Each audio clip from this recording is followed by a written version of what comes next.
আজকে আমাদের কর্মসূচি হলো যে আপনারা জানেন যে আপনাদের মাধ্যমে আমরা জানি যে বিভিন্ন জায়গায় মহিলারা নির্যাতিত হচ্ছে, ধর্ষণ হচ্ছে, ওদেরকে বিবস্ত্র করে ধর্ষণ করা হচ্ছে। তো আমরা আজকে এই প্রতিবাদে আমরা মহিলা কমিশনের সামনে একটা বিক্ষোভ করব। কারণ মহিলা কমিশন নিস্তব্ধ ঘুমাচ্ছেন। উনি চতুর্দিকে যেরকম ঘটনা হচ্ছে উনি কিছুই এই সম্বন্ধে কিছু বার্তা আমাদেরকে দিচ্ছেন না, মহিলাদের সুরক্ষাও দিতে পারছেন না। ওনাকে আমাদের জাগাতে হবে।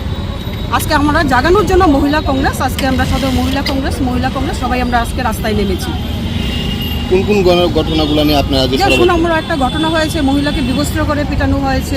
আগস্টের 2 তারিখ রামনগরে এক মহিলাকে বাড়িতে ঢুকে কিছু মহিলা মিলে ঘর থেকে বের করে বিবস্ত্র করে রাস্তায় এনে বাড়ির মধ্যে হামলা করেছে।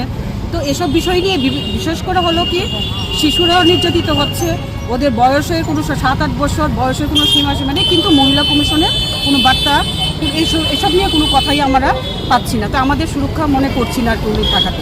ওনাকে আজকে আমরা জাগাতে যাচ্ছি রাস্তায়।